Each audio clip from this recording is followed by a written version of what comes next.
Ni más ni menos, de manera formal, martes y jueves, aquí en Acceso Sin Límites. Expresión de pobreza. Perú, pueblo rico, con un subsuelo que tiene de todo, un país de 3 o 4 millones, decenas de millones de habitantes.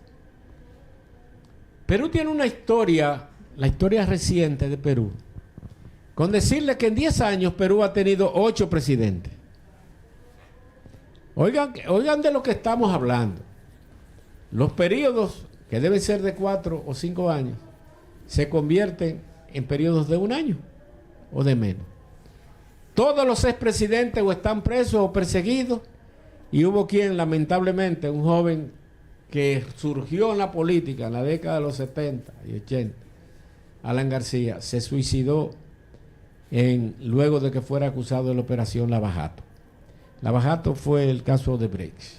Empezó con una investigación de lavaderos de autos y se fue intensificando esta investigación y cayó en eso. Keiko Fujimori, hija del chinito Fujimori, quien ganó unas elecciones que no era favorito para ganarla, se la ganó a un premio Nobel de literatura, cuyo nombre no quiero recordar, que criticó mucho a los dominicanos. Funesto. ¿Perdón? Funesto. Ese nombre que tú no quieres mencionar. Que le dimos, que el presidente cometió un error histórico de darle la nacionalidad dominicana. Le dio la nacionalidad dominicana y salió a defenestrarnos por el mundo. Dámenos decir un calificativo para ese verdugo. Pero bueno, a raíz de eso, Perú ha venido transitando un camino pedregoso, empinado, con serias dificultades. Miren, Keiko Fujimori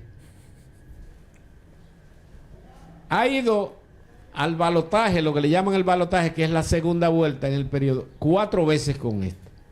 Y al parecer todo indica que se fue también, que se va. Independientemente de que no hay nada seguro. Pero mire, Keiko fue, enfrentó en segunda vuelta a Pedro Pablo Kuczynski. Perdió. En 12. En 2016 enfrentó en el 2016 a Pedro Pablo Kuczynski.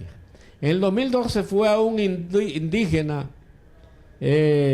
Ollanta Humala, que está preso, tengo entendido. Sí. Él y su esposa. Y perdió también. En el 2021 enfrentó a este señor Castillo, que está preso también. Déjeme decirle que Keiko estuvo detenida por la investigación de Lava-Jato de Odebrecht en el 2018, naturalmente. En el 2021 estuvo detenida también y salió a raíz del COVID-19 y no volvió a entrar por obstrucción de justicia en el 2021. Ahora se enfrenta a un señor apellido Sánchez, que es el doble de Pedro Castillo, con el mismo sombrero y todo. Y al parecer, aunque todo indicaba que Keiko podía por primera vez en 4 periodos alzarse con la presidencia, bueno, pues en el actual momento Keiko Fujimori está por un punto porcentual más o menos abajo, unos 45.600 millones de votos. Faltan por computar los votos del exterior, que en Perú, como en toda parte del mundo prácticamente, hay votos en el exterior. E importantes zonas rurales donde el señor Sánchez es fuerte. Se supone que Keiko Fujimori podría obtener el beneficio de la mayoría en el voto del exterior y el señor Sánchez en lo del exterior. Pero traigo este comentario a colación para que veamos qué no debemos nosotros reproducir en el mundo por estar con inventos. Porque todo lo que ha pasado en Perú son inventos. Por cualquier cosa, cualquier quítame esta paja, en Perú es destituido el presidente por el Congreso, que ahora es bicameral. Quizás ahora no será tan fácil hacerlo. Antes era unicameral en el periodo pasado. Ahora es igual que nosotros, senadores y diputados, quizás no será tan fácil por asunto de intereses. pero ¿en qué nosotros no debemos convertirnos? En el periodo electoral de 2020 nosotros tuvimos inconvenientes por unos sistemas que no funcionaron, y aquí no pasó nada, se suspendió el proceso electoral, en este caso para elecciones municipales, se postergaron un mes más, se dieron, y en mayo volvieron y se dieron las nacionales, y todo pasó, y eso dice mucho por lo menos de nuestro sistema de elección popular, aunque no de una fuerte y verdadera y representativa democracia representativa, porque a veces sentimos que las políticas públicas que son aplicadas por los diferentes gobiernos, o sea, por la Constitución del Estado en sentido general, partiendo de los tres poderes ejecutivos, legislativo y judicial, estos no responden realmente al interés a la necesidad de que se coadyuve con el desarrollo integral de la sociedad dominicana. Aplicando políticas públicas no es que se le dé nada a nadie. Este es un país que solamente con la oportunidad que se le dé a la gente se desarrolla, porque es lo que necesitamos. Pues vamos a esperar que en Perú las cosas sigan viendo en popa a toda vela, porque ya se habla de que pudiera durar 3 o 4 semanas más la decisión de anunciar por parte del sistema electoral de Perú quién realmente ganó. Con el mismo porcentaje que Keiko Fujimori, casualmente 49.9, 49.7, el hecho es que prácticamente las mismas personas votan por ella y las mismas personas votan en contra. Exactamente. Generalmente en las 4 elecciones. Ahora, está igualito. Ahora está 49.8 a 50.1, 1 y pico, casi 2. Pero es lo que tú señalas, Luis Fernando, es una cosa increíble. Tú coges elección tras elección y con diferente de cantidad de votos por los participantes. Es bueno que sepamos, señores, que en Perú la votación es obligatoria. Si usted tiene entre 18 y 70 años, usted está obligado a votar. Y si no, usted va a pagar una multa que ronda por los $35. Y mucha gente, por ejemplo, el rico que puede votar, que puede decir el lujo, por ejemplo, aquí son cerca de 2,000 pesos. Te dice, no, yo no puedo pagar 2,000 pesos, yo voy y voto y salgo de eso, aunque no vote por nadie, por ejemplo. Pero que se registre de que usted fue a la urna de votación. Pero prácticamente los porcentajes son los mismos. Y los tiempos inclusive de conteo son los mismos. El Fondo Monetario Internacional, ya volviendo al patio, dio buena lectura a la economía dominicana. Dice el Fondo Monetario Internacional, y voy a leer la información, que la economía dominicana es muy resiliente. ¿Qué significa? La resiliencia, todo el mundo sabe que es la capacidad de recomponerse a sí misma, de borrar lo negativo y volver a lo positivo y encaminarnos por el mejor camino. Y a pesar de la situación compleja del panorama internacional, con un choque energético y una incertidumbre incrementada en caso del conflicto armado de Medio Oriente, la República Dominicana ha mostrado resiliencia y una tasa de crecimiento en el primer cuatrimestre. Todos sabemos que llegó a un 4% del Producto Interno Bruto. Habría que ver si se mantiene ese crecimiento. De todas maneras, esta reunión que se realizó con el equipo económico representado por Pedro Valdés Albizu, gobernador del Banco Central, y Magín Díaz, el ministro de Economía y Hacienda, se están dando los pasos necesarios para que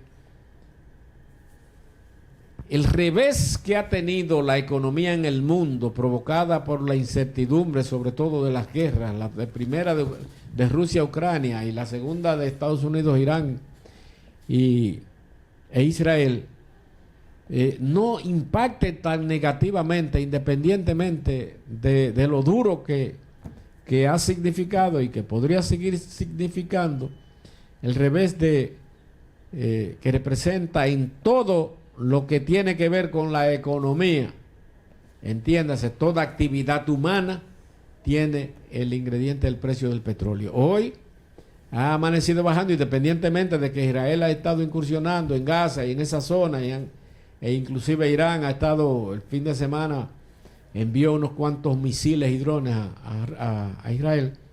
El precio del barril de petróleo ha estado disminuyendo.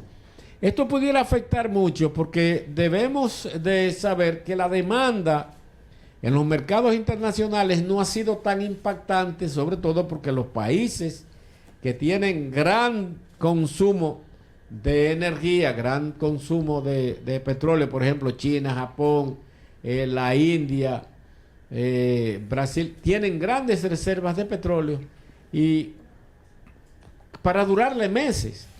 Y la demanda no ha sido porque no van, por ejemplo, esos países desarrollados europeos.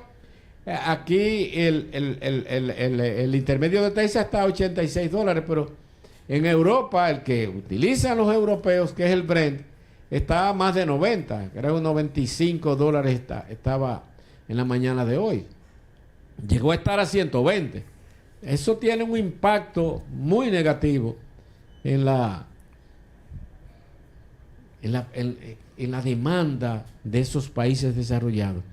Y pudiera ser que si este conflicto se incrementa por mucho más en el tiempo, esos países tiendan a demandar mucho más petróleo y esto pudiera llevarlo a mucho más de $150 el barril de petróleo. Pues, tenemos que pedirle a Dios que el locotrón que ya hoy anunció, en la mañana de hoy, parece que el abucheo que tuvo en la ciudad de Nueva York, y Luis Fernando sabe de eso, porque le dieron los suyos.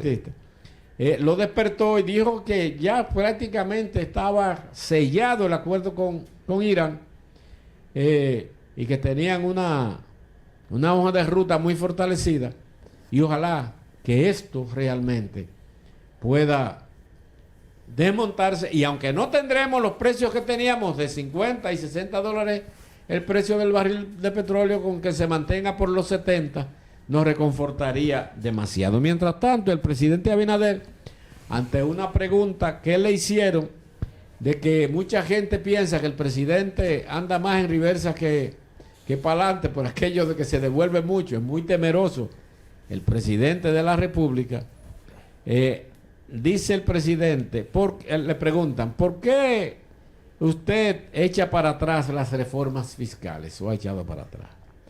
Hay mucha gente que dicen eso y que piensan que es una debilidad, contestó el presidente. Pero para mí no lo es, no es debilidad. Para mí es todo lo contrario. Yo creo que eso es respeto.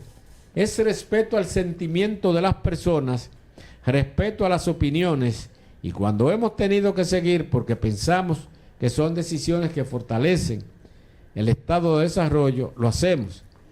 Estamos convencidos de que estas decisiones van a ser correctas. Miren, yo entiendo, como mucha gente entiende, que las reformas fiscales que ha propuesto el presidente no se han compadecido con la realidad dominicana. Sobre todo la primera que se propuso la echó para atrás, sobre todo porque Faribel, la manita linda, que hoy dirige el Ministerio de Interior y Policía. De Interior y Policía, y que salió como más odiada que el chacal de la trompeta de don Francisco en la encuesta. De Galo fue, o le hace de media. Brincó reforma fiscal, que para mí de ahí vino que el presidente dijera, no, usted no va para la senaduría. Entonces fueron los mismos PRMistas prácticamente quienes les desmontaron desde el Congreso al presidente la primera reforma a meses de instaurarse. Luego, su ministro de Hacienda propuso una reforma que le ponía a Itevis hasta la yuca y la batata y la pipiota. Yo le doy yuca, yo le doy batata, yo le doy pipiota a esa loca, a todo. Entonces, esa no es una reforma. Una reforma integral, lo primero que tiene que el presidente es proponer que esos miles de millones que él regala todos los años no puede seguirlos regalando.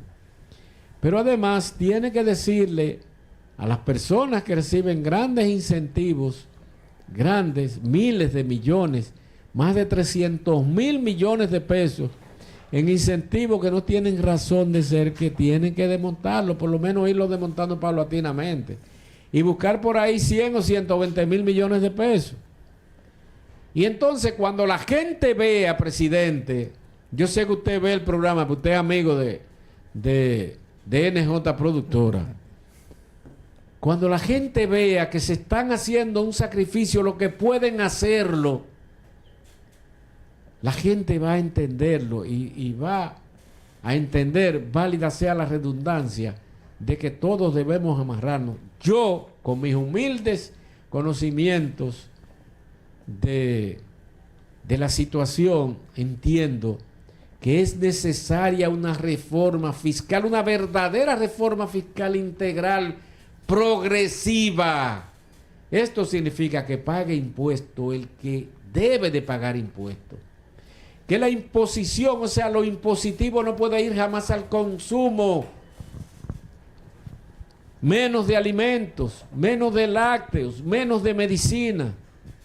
Tiene que ir a la producción de riqueza, a los impuestos. Aquí hay gente que se dan el talante y el lujo de decir que nos ganamos 25.000 millones de pesos en este año. Esos son los que tienen que tributar, señor presidente. Y ojalá que podamos tener esta decisión, sobre todo de manos de personas que, como el ministro de Hacienda, lo entiende porque lo vivió pregonando siempre, y sobre todo el gobernador del Banco Central, que tiene que ver con otro tipo de aplicación, no más de política monetaria, que es controlar la moneda como forma y manera de controlar la inflación, los índices de precios al consumidor.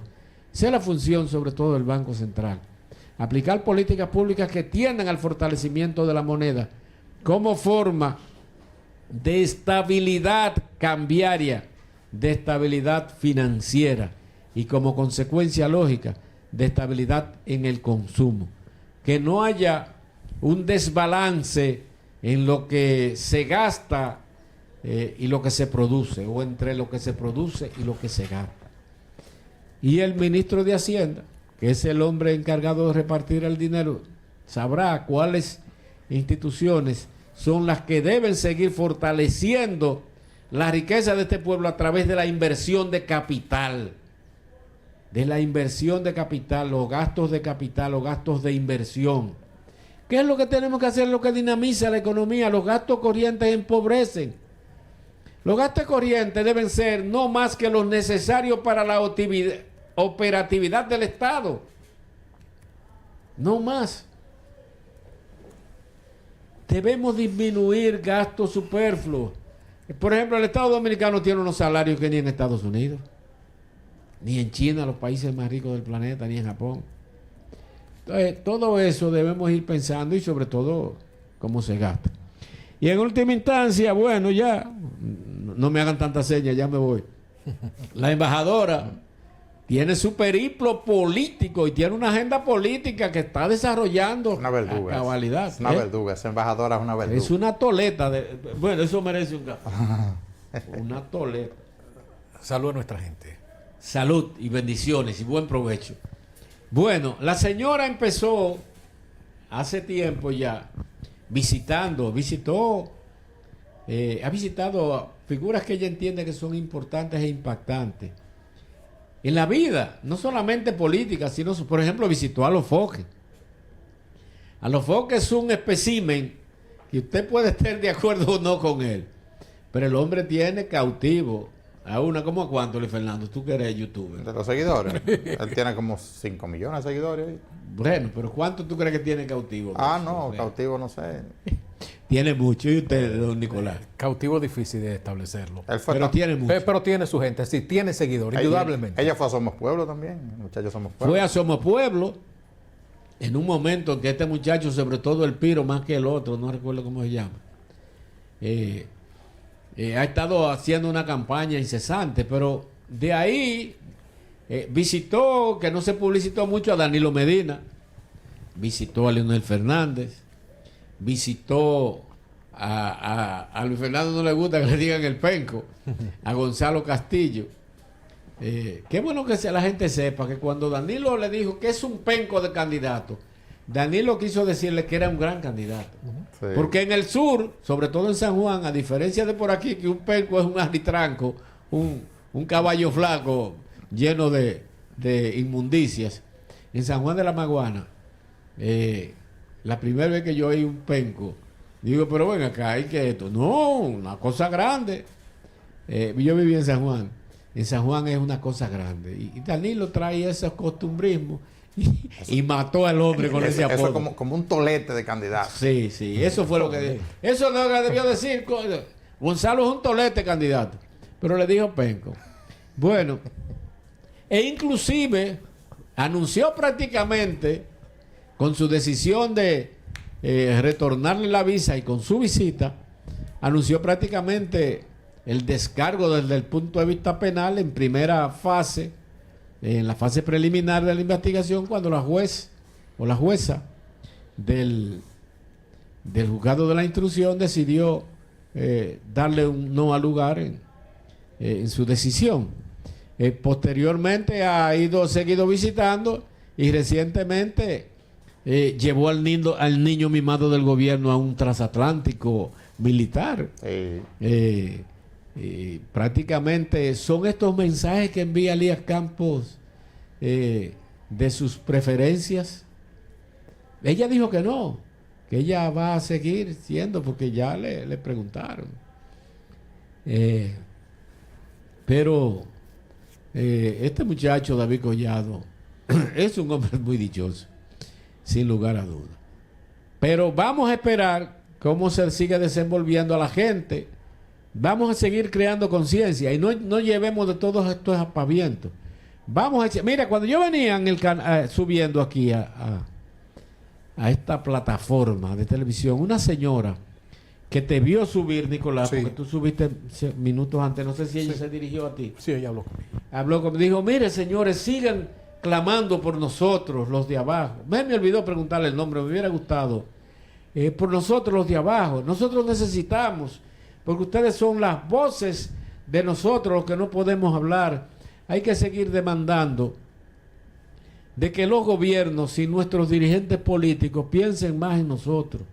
Que no tanto en esas campañas políticas, sino que se piense en que hacer cosas, y yo diría en aplicar políticas públicas tendentes a fortalecer a la gente, la esperanza de vida a la gente.